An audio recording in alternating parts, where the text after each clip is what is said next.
अस्सलाम वालेकुम, नमस्कार, सत श्री अकाल एंड गुड इवनिंग। मैं हूँ आरज़ू काज़मी और आप देख रहे हैं पॉइंट ऑफ व्यू। हमें जी आज जॉइन किया है डॉक्टर मुक़्तदिर खान साहब ने। बहुत शुक्रिया सर कि आज आप आए हैं। थैंक यू वेरी मच आरज़ू, बहुत दिनों के बाद। बिल्कुल। और सर आपको एडवांस में रमज़ान, में तो रमज़ान ही कहती हूँ, हमारे यहाँ तो सब रमज़ान बोलना शुरू हो गए, बट आई जी, स्टिल कॉल रमज़ान मुबारक, क्योंकि काफ़ी सारी कंट्रीज़ में आज है और बाकी में जो है वो फ्राइडे से होगा, हिंदुस्तान में भी और मेरे ख्याल है पाकिस्तान में भी, लेकिन गल्फ कंट्रीज़ में आज से है। तो मैं एडवांस में सर आपको मुबारकबाद मैंने कहा दे दूँ। Thank you very much. आपके सुनने वालों को मेरा सलाम, नमस्ते, सत श्री अकाल, वनक्कम और नमस्कारम और रमज़ान मुबारक। हम कल से रख रहे हैं रोज़ा, पहला रोज़ा हमारा थर्सडे को होगा। आज यहाँ अच्छा, पर राइट। जी हाँ। हमारे यहाँ फ्राइडे है। तो सर आज हम बात करेंगे चाइना की, और ये भी एक न्यूज़ आई, आज सुनने में आया कि चाइना में इंडियन प्राइम मिनिस्टर जो हैं वो बड़े पॉपुलर हो रहे हैं। उसकी क्या वजह है? वैसे तो खैर पाकिस्तान में भी हो रहे हैं, वो एक अलग रीज़न है तोशा खाना को लेकर, लेकिन चाइना में ऐसा क्या हुआ है कि इस किस्म की न्यूज़ आ रही है कि नरेंद्र मोदी जी की पॉपुलैरिटी वहाँ पे क्यों हो रही है? देखिए आजकल मैं आपको एक मज़े का लतीफ़ा सुनाता हूँ एंड होपफुली आप समझ जाएंगे मैं क्या कहना चाह रहा हूँ। This is not a true event, ये लतीफ़ा है। तो आपको पता है 1980s में जब कोल्ड वॉर तकरीबन ख़त्म हो रही थी, तो काफ़ी वेस्ट के साथ डायलॉग चल रहा था before the Soviet union collapsed. लोग कहते हैं मज़ाक से कि गोर्बाचेव को टाइम कवराइटिस की बीमारी हो गई थी।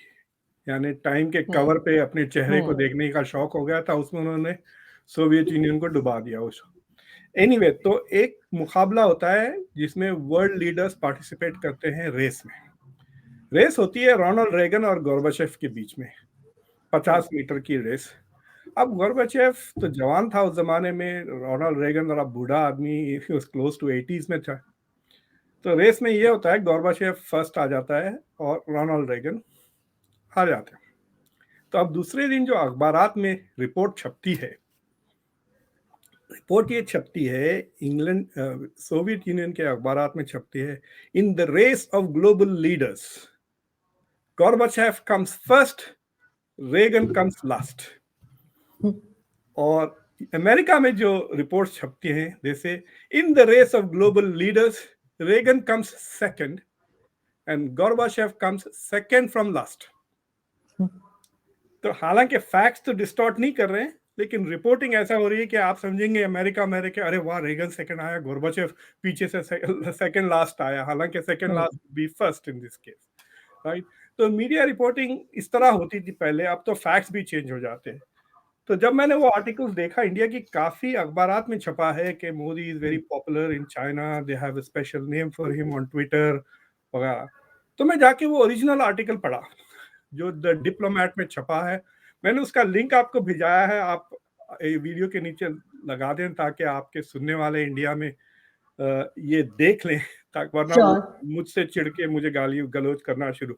आजकल अगर आप कुछ भी कहें ना, तो मोदी के खिलाफ लोग बड़े क्रेजी हो जाते हैं इंडिया में। अगर मैं ये कह दूं कि मोदी खाना खाते हैं तो they might get upset, you never know what will upset people India में। तो उस आर्टिकल में पहले, the article is not about Modi popularity वगैरह। वो आर्टिकल में एक जर्नलिस्ट है जो बीजिंग में बेस्ड है, और आपके सुनने वालों को मैं ये ओपन डिस्क्लोजर भी कर जाता हूँ कि मैं डिप्लोमेट के लिए लिखता हूँ काफ़ी। सो जब आप वेबसाइट पे जाएंगे यू कैन सी मेरे कई आर्टिकल्स हैं। सो एनीवे वो आर्टिकल द डिप्लोमेट में छपा है, इन विच ही सेज के वो सोशल मीडिया पे, चाइनीज सोशल मीडिया पे वो पार्टिसिपेट करता है जहाँ फॉरेन अफेयर्स पे डिस्कशंस होते हैं। और वहाँ पर ये डिबेट चल रहा है, बेसिकली एंटी अमेरिका डिबेट, कि अमेरिका चाइना को क्यों अक्यूज कर रहा है कि चाइना रशिया को हथियार देगा। And so they are talking about America के डबल स्टैंडर्ड्स ये वो। तो उस कॉन्टेक्स्ट में इंडिया का जिक्र निकला कि भाई India has had more arms deals with Russia than China. तो वहां पे चाइनीज कह रहे हैं कि अगर कोई हथियार रशिया को देगा तो वो इंडिया है ना कि चाइना है। So why aren't American suspecting कि India might sell arms to Russia, why are they suspecting? तो ये डबल स्टैंडर्ड्स है कहकर वो आर्ग्यू कर रहे हैं।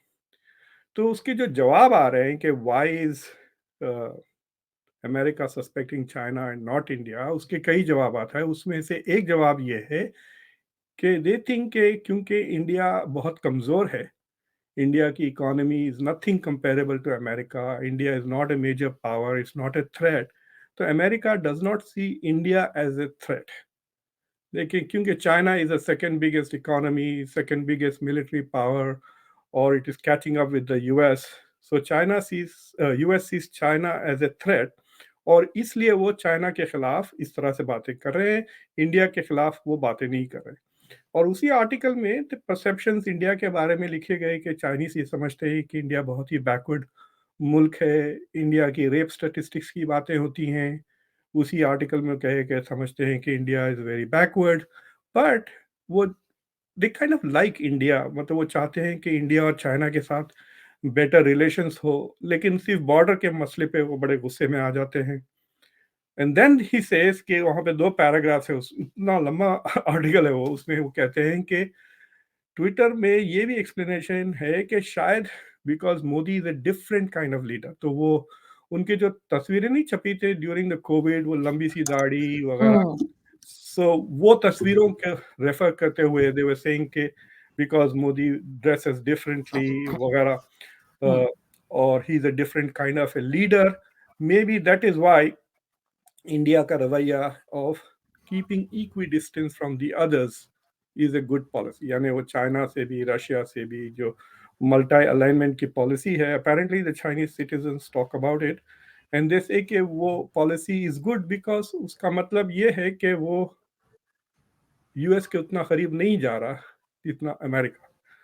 और उनका कहना है कि भाई कि हम इंडिया से क्यों नहीं दोस्ती करते, इंडिया के साथ हमारा ट्रेड 1 बिलियन 125 या 120 बिलियन के करीब है, बल जबकि सिर्फ पाकिस्तान के साथ सिर्फ $30 बिलियन का टोटल ट्रेड है, तो why are we friendly with Pakistan and not with India, which is a very good question. ये तो मैं बार बार पूछ रहा हूँ अपने सारे प्रेजेंटेशंस में कि second biggest trading partner India का चाइना है, so why is India not peaceful with China? Why don't we have good relations between India and China? ये मेरा मेन सवाल था। तो ये इस कॉन्टेक्स्ट में उन्होंने कहा कि they have given him a nickname. मेरे ख्याल से वो, मैं सोच रहा था कि अगर उर्दू में कोई लफ्ज होता तो क्या होता, तो वो प्रोबेबली बुजुर्ग का लफ्ज आता, an hmm. Older man with special qualities.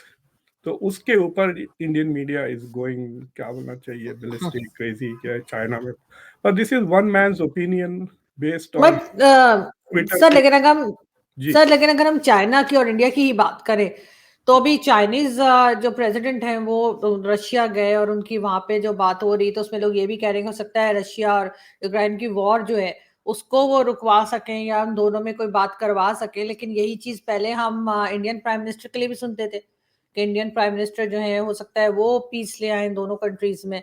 आपको लग रहा है कि कोई बातचीत हो पाएगी अगर हम चाइना को ही लेके चलें और इंडिया को भी? तो इंडिया या चाइना दोनों में से कोई कंट्री भी जो है वो रशिया और यूक्रेन को इस बात के ऊपर ला सकेगी कि ये अपनी वॉर को जो है रोक दें? देखिए, मैं थोड़ा, मतलब मैं इसको अपनी तसल्ली के लिए एक्सप्लेन नहीं कर सक रहा कि हो क्या रहा है। हम्म। अगर आप देखें पिछले 4-5 महीनों से इंडिया के प्राइम मिनिस्टर की मुलाकातें किसके साथ हो रही है? ऑस्ट्रेलिया के प्राइम मिनिस्टर, जापान के प्राइम मिनिस्टर इंडिया में आ रहे हैं, अमेरिका के ये सेक्रेटरी वो सेक्रेटरी होली खेल रहे हैं, बड़ी अच्छी दोस्ती चल रही है, राइट? सो फिर जर्मनी के ओलाफ शूज आए। So what you are seeing is के काफ़ी अच्छी दोस्ती भाईचारा between the U India and the West. India ऐसा लग रहा है जैसे कि वेस्ट का पार्ट बन गया है, लेकिन वो बातें ऐसा कर रहे हैं कि Russia is a best friend, ये वो खाली तेल खरीद। What has India done in the entire Russia Ukraine war? दो चीजें की हैं, एक रशिया को कंडेम नहीं किया, दूसरा मौके का फायदा उठाया है, bought oil at a cheaper price, और यूरोप और इंडिया अमेरिका को भी बेच रहे हैं। वो न्यूयॉर्क में कह रहे हैं कि तकरीबन हम्म। 90,000 बैरल्स अ डे इंडिया से आ रहा है जो रशियन ऑयल है। तो वंस इंडिया में वो रिफाइन हो जा रहा है तो they are labelling it as origin India, not origin Russia. लेकिन पुतिन से जो मुलाकात हुई है नरेंद्र मोदी की, वो तो सिर्फ एक बार हुई समरकंद में, during this entire war period, जहाँ पे उन्होंने बेसिकली कहा कि ये दौर जंगों का नहीं है, और उसको the West has interpreted as, जैसा कि उन्होंने हम्म। पुतिन को हम्म। डांटा। लेकिन ना तो नरेंद्र मोदी गए बीजिंग, वहाँ पर मॉस्को, ना अभी तक पुतिन आए। लेकिन पुतिन ने जंग शुरू होने से 2-3 हफ्ते पहले वो इंडिया भी आए थे, उसके बाद चाइना भी गए, और अब ये बहुत बड़ी इवेंट है जो पुतिन की अरेस्ट वारंट इश्यू होने के बाद ये जनाब वहाँ पहुंचे हैं, शी जिनपिंग। अगर आप देख लें ट्रेड, इंडिया का ट्रेड सिर्फ $35 बिलियन का हुआ है, it is gone very high. पहले अगर आप जाके 2017-18 में देखेंगे तो $2-4 बिलियन था इंडिया रशिया का ट्रेड, अब वो 35 हो गया, mostly India buying oil from Russia. लेकिन चाइना और रशिया का देखें $190 बिलियन का ट्रेड हो गया है just in 2022। The scale is huge, right? 6 गुना ज्यादा कह सकते हैं आप scale. So the question really is, who is the better friend of Russia? तो ये हो रहा है कि अगर इंडिया कंटिन्यूस कि ये क्वाड के साथ जो मिलिट्री एक्सरसाइजेज हो रही हैं वगैरह, then increasingly Russia and China both will see India as a Western military ally। और जो अरुणाचल प्रदेश में जो के पास जो झगड़ा हुआ था अभी चंद महीने पहले, इंडिया का और चाइना के फौजियों में जो एक्सचेंज हुआ, तो अब रिपोर्टें आ रही हैं कि the US provided real time Intel, जिसके बेसिस पे इंडिया को पता चल गया था कि चाइनीज यहाँ इंकर्जन करने वाले हैं, और they were prepared to do that. तो अब मिलिट्री कोऑपरेशन जो पहले साइन किए थे, अब वो कोऑपरेशन नजर भी आ रहा ना on the battle field, on the ground. तो ये चीज़ों की वजह से चाइना और रशिया में शायद परसेप्शन ये आ रहा है कि India has now become a western ally, और ये दो मुल्क करीब आने लगेंगे। एंड और तब्दीली देखें ना आप, लेकिन चाइना सर ने, एक लेकिन बात सर बोल रहे कंट्रीज। थे, फिर जी। चाइना ने सऊदी अरब और जो ईरान के बीच में माहदा कराया है, तो hmm. China is suddenly now acting as the leader of the non western world ना। तो वो अपना ठप्पा जमा रहा है कि आई एम द लीडर, अब मैं यहाँ पे भी पीस में आऊँ, और द ग्लोबल स्टेज, अगर वो रशिया, वो जेलेंस्की से फोन पे बात करने वाले हैं, और आपने देखा होगा जेलेंस्की सबको डांटते हैं जो भी चाइना रशिया से बात करते हैं, लेकिन वो शी जिनपिंग को कुछ नहीं कह रहा। आपको बताता हूँ मैं, 2018 में अगर आप जाके ट्रेड के, 18 भी नहीं 19 में जाके आप ट्रेड हम्म। देखें, यूक्रेन का सबसे बड़ा ट्रेडिंग पार्टनर चाइना था, $18 बिलियन। 40 में से टोटल ट्रेड यूक्रेन का 40 था, जिसमें से 18 चाइना के साथ था, और quite balance, 9 billion export, 9 billion import के करीब। सो यूक्रेन के लिए China was very important before the war started, और वो समझ रहे हैं कि जंग के बाद भी China will be very critical, क्योंकि उसने इंफ्रास्ट्रक्चर में इन्वेस्ट किया हुआ है Ukraine. So China may have a leverage जो वेस्ट के पास सिर्फ कल्चरल और बातों वाला है। मतलब द वेस्ट ने हम्म। पुश किया ना, हथियार दिए हैं, लेकिन जो ट्रेड और इकोनॉमी के जो ताल्लुकात हैं वो चाइना से ज़्यादा है। आप देख लें, यूएस पांचवा या छठे नंबर पे भी नहीं आता with Ukraine in terms of trade. Poland is second, but China is number one. तो मुझे लगता है कि अगर जी जिनपिंग सीरियसली आगे बढ़ते हैं, then he can at least have a meeting between the two, या फोन पे 3 वे बात करवा सकते हैं वो। लेकिन the West is going to try its best to make sure, मतलब वो सीधा धमकी दे देंगे यूक्रेन को, तुम बातचीत शुरू करो, हम हथियार बंद कर देंगे, और फिर तुम्हारा देखो क्या करता रहता मगर सर मैं आपसे यही कहना चाह रही थी कि दो कंट्रीज के बीच में दोस्ती तो मुझे नहीं लगता कि होती है। एक दूसरे के साथ कोई ना कोई मतलब होता है, कोई ना कोई ट्रेड हो रही होगी, कोई और है। जी, रीजंस होते हैं जिसकी वजह से दो कंट्रीज आपस में बात करती हैं या एक दूसरे को सपोर्ट करती हैं। जी हाँ। तो ये आप कहाँ तक समझते हैं कि नहीं कोई दोस्ती भी होती है, या बस सिर्फ कोई मतलब ही होगा जब भी तो चाइना जो है वो किसी भी कंट्री के साथ बात करेगा या कोशिश करेगा, चाहे वो रशिया हो या कोई भी हो। नहीं, आप देखिए मिसाल के तौर पे पास कंट्रीज के, जैसा कि आप अमेरिका के मुसलमानों को ले लें, हम लोग हम्म। टर्की बहुत जाते हैं वेकेशंस पर, ये वो। मैंने 20th एनिवर्सरी भी वहीं की, 30th एनिवर्सरी भी मेरी वेडिंग वहीं हुई पूरी फैमिलीज के साथ। तो जब टर्की में अर्थक्वेक आया, तो यहाँ पे millions and millions of dollars American Muslims ने निकाल के टर्की के लिए। इनफैक्ट एक पाकिस्तानी शख्स जिसको बाद में मैं I don't know whether I should say it और नॉट, वो अहमदिया है। उन्होंने उठा के एक चेक $30 मिलियन का लिख के दे दिया टर्की के लिए, लेकिन जब पाकिस्तान में फ्लड्स आए उस तरह का रिस्पॉन्स अब नजर नहीं आया आपको। सो यू कैन से कि यहाँ की जो Muslim community is more friendly with Turkey and more compassionate than towards Pakistan, right. तो पब्लिक को कह सकते हैं, लेकिन मुल्कों में भी थोड़ा बहुत ये सिविलाइजेशनल रिलेशनशिप्स हैं। सो यू कैन सी के वेस्ट जिस तरह से गोरे मुल्कों की मदद करता है और जो क्रिश्चियन नेशंस हैं उनको सपोर्ट करता है, जुडे क्रिश्चियन एथिक्स को लेकर इसराइल को जिस तरह से वो सपोर्ट करते हैं, मतलब those are explain on the basis of friendship ना, लॉजिक या इंटरेस्ट की बात तो अलग है ही, लेकिन यू कुड से कि we have an interest in doing this. ये चीज सिर्फ मुस्लिम दुनिया में आपको नजर आती है, जहां पर मुस्लिम बात ज्यादा करते हैं, काम बिल्कुल जीरो। आपने देखा आपका खुद मुल्क जो है सो उइगर के, तो इमरान खान तो कई साल तक एक्नॉलेज भी नहीं कर रहे थे कि उइगर पे कोई जुल्म हो रहा है, because national interest was more important than Muslim solidarity ना। तो मुसलमान बातें करते हैं but they don't express solidarity. West में दे डोंट से कि we are helping Ukraine because it's a white Christian country. वो ह्यूमन राइट्स ये वो कि जस्टिफिकेशन, इंटरनेशनल लॉ वायलेट किया, इस तरह की बातें करके then they support them, but the reason is के that some people are friendly with others. आप इंडिया को ही ले लें, India is more friendly with some countries. आप देखें इंडिया की aid pattern in South Asia, interest भी है, लेकिन India has also help. Fiji में हॉस्पिटल बनाया है, जहाँ पे इंडिया का थोड़ा बहुत, जहाँ जहाँ इंडिया का कल्चर है वहाँ पे India is trying to help.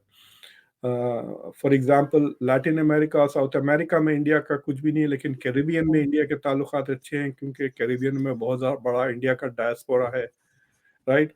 जितने ट्रिप्स नरेंद्र मोदी अमेरिका के किए उतने रशिया के तो नहीं किए, हालांकि कहते हैं रशिया हमारा दोस्त है, अमेरिका नहीं है, क्योंकि अमेरिका में डायस्पोरा है, रशिया में उतना नहीं है, right. So there are those issues. बिल्कुल ठीक। लेकिन सर आप जैसे कि आप अमेरिका में हैं, तो एक हम अमेरिका से मुझे याद आया कि डोनाल्ड ट्रंप के साथ भी बड़ी इंडिया की दोस्ती रही है, और आजकल वो बड़ी मुश्किल में, वो कह रहे हैं जी मुझे अरेस्ट कर लिया जाएगा, इस किस्म की चीजें। तो अमेरिका की भी थोड़ा सा सर आप हमें बताइए कि क्या न्यूज़ है वहां पे, क्या चल रहा है ये ट्रंप के साथ। देखिए पहले लोग कहते थे कि ट्रंप को देखकर दूसरे पॉपुलिस्ट लीडर्स उसकी नकल कर रहे हैं, राइट। कि ट्रंप ने जब कहा कि मैं इलेक्शन हार के भी कहता है कि मैं जीतूंगा, वी स्टार्टेड हियरिंग कि शायद बोल्सोनारो ब्राजील में भी ऐसी बातें करेंगे। लेकिन अब मुझे लगता है कि डोनाल्ड ट्रंप इमरान खान से सीख रहे हैं कि पब्लिक को चढ़ा जाए क्या, ताकि अरेस्ट ना हो सके। एक्चुअली वो अरेस्ट का जो उन्होंने कहा उससे काफी फंड रेजिंग हो गई है, उनकी कैंपेन फाइनेंसिंग। उनके खिलाफ 4 केसेस हैं और ये सबसे कमजोर केस है जिस पे अभी गुफ्तगू चल रही है। अजम्पशन था कि ट्यूसडे को वो अरेस्ट हो जाएंगे, आज तो वेंसडे है, he has not been arrested. काफ़ी खबरें आ रही हैं न्यूयॉर्क से कि न्यूयॉर्क पुलिस इस वो सिक्योरिटी वगैरह कोशिश कर रही है कोर्ट के अतराफ, ताकि जब आएंगे डोनाल्ड ट्रंप सरेंडर करने के लिए और उनको इंडाइट किया जाएगा तो सिक्योरिटी रहे, ताकि तमाशे या प्रोटेस्ट ना हो। लेकिन वो जो केस जिसके तहत हो उसकी एक टाइम लिमिट होती है, उसमें टाइम, अगर वो टाइम के अंदर वो गवर्नमेंट आपको चार्ज नहीं करती तो फिर उसके बाद आप नहीं चार्ज कर सकते। तो इसलिए मेरे ख्याल से ये जो जो प्रोसिक्यूटर्स हैं बेसिकली डेमोक्रेट्स हैं, वो कोशिश कर रहे हैं कि जल्दी जल्दी चार्ज कर दें, फिर देखें केस चलते रहेगा। क्योंकि अगर वो फेलनी के चार्जेस अगर चिपक जाते हैं उनको, then he will not be able to vote, forget about running. Right. ये कोशिश कर रहे हैं कि he does not run in 2024। इसलिए भी जो जनवरी 6 की इन्वेस्टिगेशंस हुई वो चल तो रही हैं, सबको पकड़ रहे हैं, लेकिन इट वाज आल्सो मतलब थोड़ा ट्वीक्ड टूवर्ड्स ट्राइंग टू शो कि ट्रम्प की वजह से ही हर चीज हो रही है, राइट। तो लेकिन प्रोटेस्ट तो नहीं हुए कल, आप देखें पब्लिक ने रिस्पॉन्ड नहीं किया, पब्लिक ने पैसे जरूर दिए उसको, लेकिन ऐसा जाके अब वो जनवरी 6 की तरह प्रोटेस्ट नहीं होंगे, क्योंकि अब पब्लिक को पता चल गया है। देखिए जनवरी 6 में कई लोग धोखा खा गए। जैसे कि हम प्रेसिडेंट हम्म, ने ऑर्डर किया, हम पहुंच गए। अब तो ये प्रेसिडेंट भी नहीं है, और जब से उन सबको पकड़ के जेल में डाले है गवर्नमेंट, वो लोग रियलाइज करें कि अगर हम जाके फिर प्रोटेस्ट करेंगे तो हम ही जेल जाएंगे, ट्रम्प नहीं जाएगा। तो so the question is, are they willing to go to jail for Trump? मेरे ख्याल से the answer is no, but will they vote for him? They probably will. और एक मजे का सिचुएशन ये है कि ट्रम्प रहते हैं फ्लोरिडा में, केस है न्यूयॉर्क में। अगर उनको चार्ज कर दिया जाता है न्यूयॉर्क में और ट्रम्प जाते नहीं, तो उनको आके फ्लोरिडा में अरेस्ट करना पड़ेगा। तो हम्म, फ्लोरिडा से एक्स्ट्राडाइट करने के लिए the governor of Florida will play a role, he can stop it. और जो गवर्नर है Ron DeSantis is considered his number one opponent for the primaries in Republican. तो एक किस्म से, मतलब जहां तक रॉन डिसैंटिस का सवाल है, उसकी पोजीशन बड़ी मजे की होगी ना। वो कह सकता है ना, अब आया ऊंट पहाड़ के नीचे, कि बेटा तुम अब मेरी जद में आ गए। हम्म, और मुझे लगता है कि रॉन डिसैंटिस की, मतलब रिपब्लिकन पॉलिटिक्स का अंदाजा हो जाएगा अगर वो पूरी तरह से रेजिस्ट नहीं करते। मतलब वो ही कैन ट्राई के कोर्ट में डाल के ड्रैग ऑन कर सकता है ट्रम्प को। और एक पॉइंट पे जब पूरी तरह से इलेक्शन शुरू हो जाएगा, मुझे नहीं लगता कि वाइट क्राइम पे उसको अरेस्ट कर सकते हैं। They will have to stop prosecution and wait till the election is over. और अगर वो जीत गया तो फिर और 4 साल उनको वेट करना पड़ेगा before they can start prosecuting him. और मेरे ख्याल से he might by that time try and remove some of this, ये जो अटॉर्नीज वगैरह है। लेकिन इतना तो आप, मैं आपको खुद के कह सकता हूँ कि सिस्टम को जब से हम्म, ट्रम्प आया है, करप्शन और पॉलिटिसाइजेशन बहुत हो गया है। और ये दोनों तरफ से, रिपब्लिकन्स भी और डेमोक्रेट्स भी। और basically damaging the system. America की ताकत उसकी सिस्टम थी। हम ओबामा जैसे टैलेंटेड, क्लिंटन जैसे टैलेंटेड बंदों को हम्म, फिर से बिठा रखे हैं। कोई दूसरे मुल्क में होता तो वो जिंदगी भर के लिए प्राइम मिनिस्टर, जिंदगी हम्म, भर के लिए प्रेसिडेंट बन जाते ना। बिल्कुल। We don't do that. We send them home after 8 hmm, years. So the system is more important than the people. अब ये इंडिया में जो आप, ये जो मोदी की बात क्यों कर रहे हैं, इंडिया में अब ऐसा हम्म, हो गया है, Modi has become more important than RSS, than BJP, and maybe even India. Hmm, India is supposed to be the most unhappy country in the world now. देखिए आप 126 पे जो हम्म, रैंक आया है जी। हैप्पीनेस, तो वो तो इमीडिएटली, अरे हम्म, ये तो फॉरेन मीडिया है, we don't trust the foreign media. अगर हम्म, वही मुल्क से कहा कि Modi is the most popular leader in the world, एकदम बड़े खुश हो जाते भाई। Suddenly the media in the foreign countries becomes reliable. So people have become like that in India, but America में no, the system is still very important. लेकिन अच्छी बात यह है कि more and more people begin to understand this, के we are risking our system through this politics. Hmm, और मुझे लगता कि आई मीन इसका सबूत हमको नवंबर 2022 में मिल गया था ना।